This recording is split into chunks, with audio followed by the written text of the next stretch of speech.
กับสบายดีเด้อค่ะพี่น้องมาพบพอกันอีกแล้วก็ซะจิวคนเก่าคนเดิมทุกคนเขาเพื่อนขั้วอีกแล้วพี่น้องเอ้ยอย่าพาเปิดพาเบื่อกันเด้อทุกคนมื้อนี้ซะจิวทำเมนูสั่วเขียดพี่น้องกำลังต้มเขียดอยู่นะทุกคนมื้อนี้จะสั่วเขียดนะทุกคนขานะจะอาหารแรงมื้อนี้ก็คือจะสั่วเขียดเด้อทุกคนซะจิวแรงมื้อนี้ก็คือจะเสือเป็นนะเบื่อเบื่อนั่นแหละเอามันเหมือนเลยมันตื้อๆเลยฮะคนใหม่ปิดไฟเหมือนตื้อๆเลยพี่น้องโบเห็นยังเลยแบบจะจิ้วถ่ายคลิปลำบากเพราะว่าโอเคปิดมาแบบนี้เอาเนาะเพราะว่าเราปิดไฟนะทุกคนมืดที่นอนใช่ปะปัดเน่หักนอนแต่เช้าบ่ได้เลยปัดตรงแน่อันนั้นนะนี่เนาะส้มสนิทอันนี้ตัดก่อนแมงไม้แล้วเราปิดไฟแมงไม้เดี๋ยวมันยังเขาอันกูเขาตาน้องไทก้า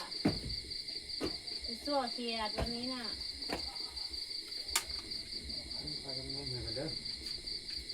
จะพันแหกมันหล่นจะบอกเอามีตัดแหกมันเล่นไปวัดงงนะหงงนะกำลังต้มเขียด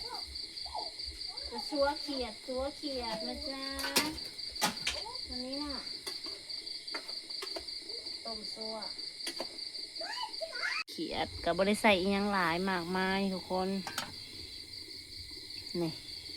บริใส่อย่างหลายน้ำปลาแดกแล้วก็อันมะขามแล้วก็ตะไคร้เด้อทุกคนอันที่เป็นน้ำดำๆนี่คือน้ำปลาแดกเด้อทุกคนเนาะปลาแดกมันจะเป็นสีนี้เด้ต้มจนเขียดรู้สึกว่าเขียดเปื่อยเขียดซุกแล้วพูดแหละทุกคนถ้าจังน้ำออกมาซัวเด้อทุกคนเด้อนี่หรือว่าไผ่หมักป่นก็ต้มแบบนี้แล้วก็สามารถเอาไปตำป่นตำแจ่วกินกับผักกาดน้อยก็ได้เด้อทุกคนก็แซ่บคือกันเนาะแล้วแต่ความหมักความหักของคนเฮาบ่คือกันเด้อทุกคนเด้อนี่มื้อนี้อาหารแรงของสาวจิวก็คือสั่วเขียดเนาะทุกคนเมนูนี้แม่นสาวจิวบ่ได้กินนานแล้วเด้อทุกคนเพราะว่าเขาไปปลูกผักเลยเห็นผักแพรวงามเนาะก็เลยคิดอยากนะทุกคนก็เลยเห็นเมนูนี้ขึ้นมาในหัวเนาะก็เลยได้เห็ดกินนะทุกคนหั่นผักหอมถาเด้อจะมีต้นหอมแล้วก็มีผักแพรวหอมเปรย์ทุกคนจ๋าเด้อนี่จะจิ้วเห็นผักแพรวนี่แหละจะขึ้นอยากส่วนน้องงอกน้องงัวได้เนาะทุกคนเนาะส่วนน้องงัวคือสีแซ่บนี่เขาจะใส่ผักหลายๆเนี่ยเด้อทุกคนเด้อแล้วก็มีหมูพริกดิบกินกับเด้อเฮ้ยมันเธอพรใหม่เรากัดเนาะนี่เราจะมาซอยหอมไหวถาเนาะทุกคน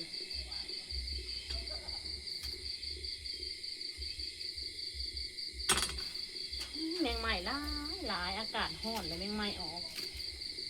เปิดไฟดอกนั่นบ่ได้เลยยันแมงใหม่เขาหูน้องไทก้าจอมันมืดนะทุกคนเปิดไฟดอกไม้คือบ่ได้เลย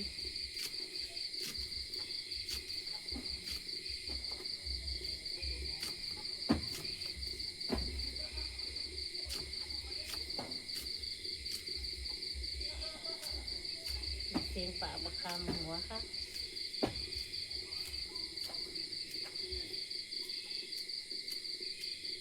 ยันแมงใหม่ไต่เขาหูปัดกระกากไม่เสือนะแมงใหม่หลาย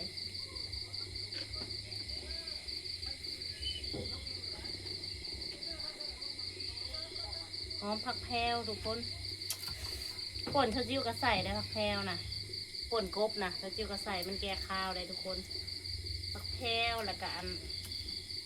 ขิงใบขิง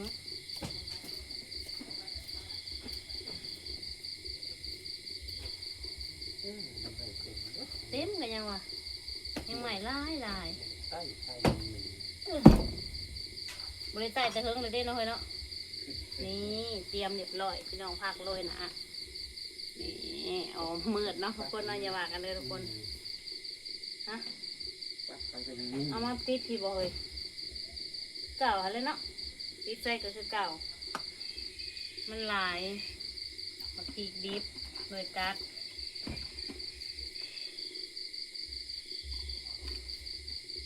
เรียบร้อยรอต้มเขียดสุกเรียบร้อยอันนี้เธอจิ้วก็สิว่าเอาเป็นนัวลงซะก่อน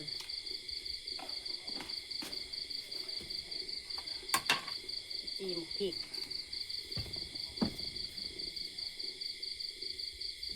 สีหมกพริกตามใส่มันจะหอมพริกโค้งก็มีได้ทุกคนแต่ว่าจิ้วหมักมีกับพริกมันจะหอม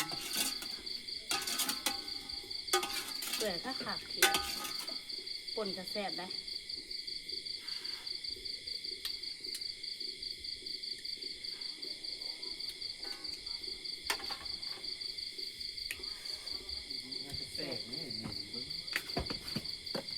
สมพอดี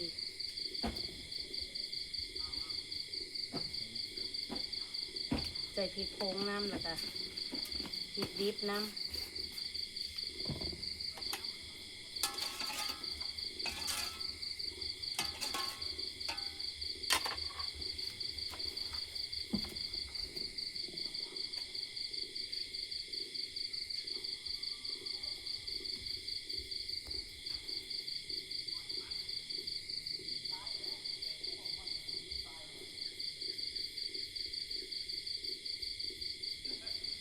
ผมจะพลิกอย่างเดียว มันอยู่ในมอนนะบอกจะซื้อกันกัน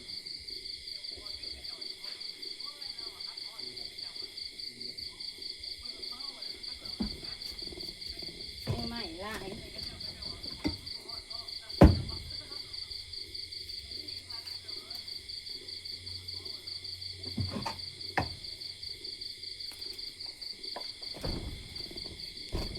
ไม่ใช่มันลายเดี๋ยวดำปีศาจเพชรเป็นแซ่บ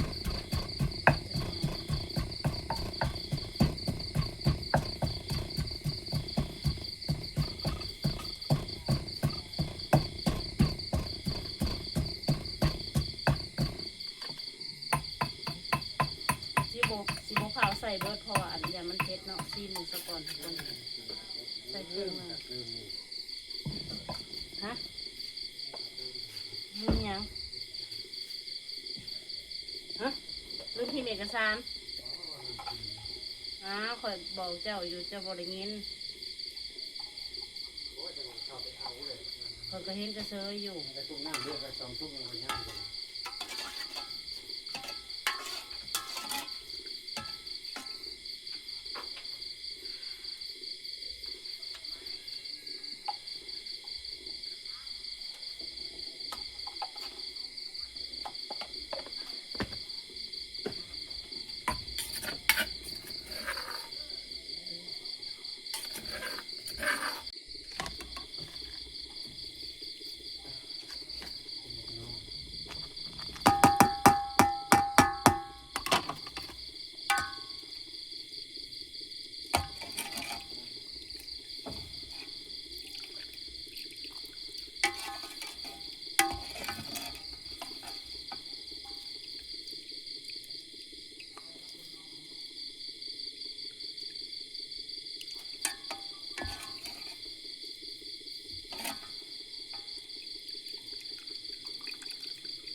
ตอมดอกนี่ได้บัดนี้น้องสำเร็จแล้วสำหรับโซ่เขียดซาซิวเนาะ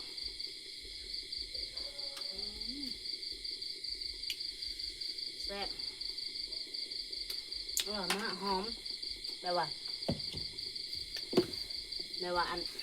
หอมอันนั้นนะพี่น้องหอมผักแพรวสุดยอดเอาบะฮันอยากเนาะทุกคนนี่เขียด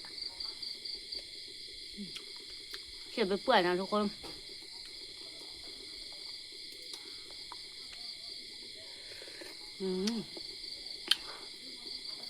แซ่บไหม